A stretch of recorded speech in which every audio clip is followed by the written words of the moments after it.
quick trigger warning before watching this video, and it is for educational purposes only. So TikTok, please don't take it down.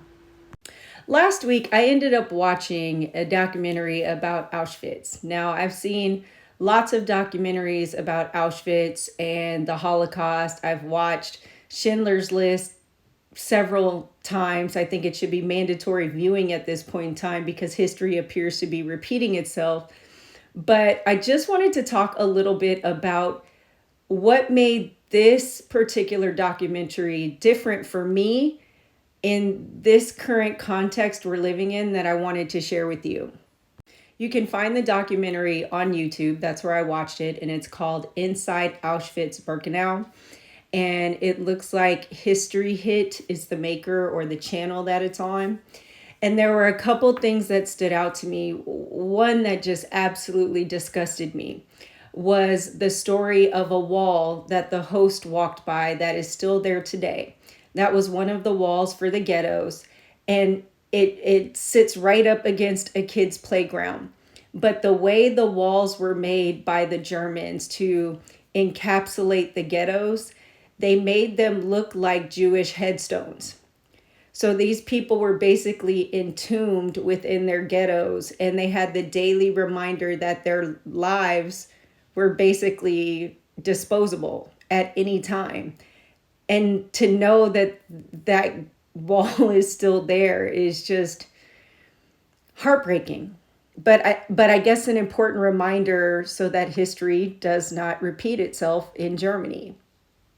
Now, this next part I'm going to need to read a little bit because I wanted to do a little more research on it and share the thing about this particular documentary that was so poignant now with what's going on with this current administration. And it was just how they managed to indoctrinate so many people that 6 million Jews were exterminated. And the pictures that they showed of the people who worked in these camps, who were responsible for carrying out the mass deaths, in the snapshots that you saw of these people, you would think they were enjoying a Sunday family dinner, maybe partying, dancing, etc. And then the very next day, these same people were throwing bodies into pits to be burned because they could not keep up with how many people they were gassing to death. So this documentary talked a lot about this indoctrination and how it happens. And I'm just going to read to you a little bit about what I asked ChatGPT. And let me know if you recognize any patterns that we are currently seeing. How does this happen? How do we get to a point where we let 6 million Jews die in the Holocaust? And that number, I don't believe, includes all the non-Jews who were killed by the Germans in World War II. So how did ordinary people become a part of the Holocaust? The Holocaust did not begin with gas chambers. It began with words, laws, and years of conditioning. Before the mass murder of 6 million Jews during World War II, the Nazi regime spent nearly a decade reshaping how Germans saw their Jewish neighbors. Remember, I'm wanting you to look for pattern recognition here. 1, propaganda and dehumanization.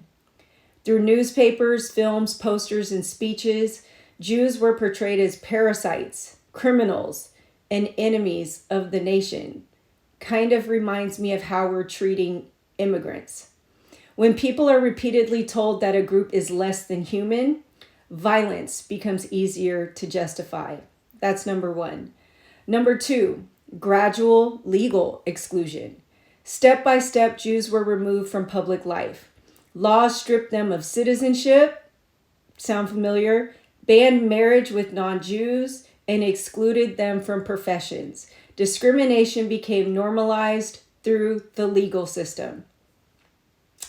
It's happening now. 3, indoctrinating the young. Now, you know how they want to take all the books that tell the real history out of schools? Well, here's another way they become indoctrinated. Children were taught anti-Semitic ideology through schools and youth organizations. Turning Point USA, anyone? Loyalty to the state and hostility towards Jews were presented as moral duties. That's number 3. Number 4, extremely relevant to what is happening now. Escalation through war. Once World War II began, persecution intensified. Ghettos, forced deportations, and mass shootings followed. Eventually, the Nazi leadership coordinated what they called the final solution, an organized plan to murder Europe's Jews. 5, obedience and conformity. Many participants were not ideological fanatics. They were soldiers, clerks, police officers, and bureaucrats operating within an authoritarian system where obedience, fear, and peer pressure played powerful roles. The Holocaust is a reminder that genocide rarely begins with mass violence. It begins with propaganda, normalization of hatred, and the slow erosion of empathy. I can't imagine a better explanation of why we're seeing what we're seeing now. We are repeating history. It is happening in the United States without a question. Except this time it's not happening to Jews. It's happening to brown and black people, people who are foreigners who are here legally, children. Violence is being perpetuated on U.S. citizens on almost a daily basis by ICE. Our government is trying to somehow justify this war in Iran, which, let's just face it, we're in World War III. When you've got China and Russia and Ukraine and all sorts of people sharing information with each other and all of these nations are involved, how is this not World War III?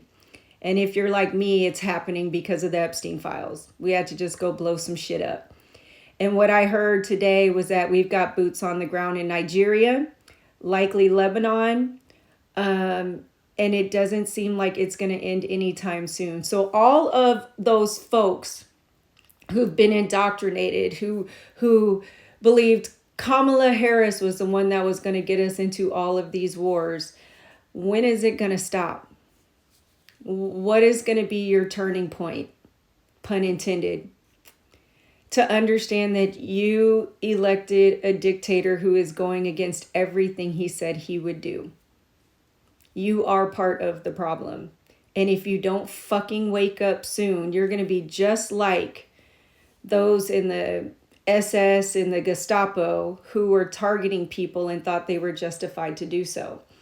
And there will be consequences. And unfortunately, in this day and age of social media, we get to see all of it unfold.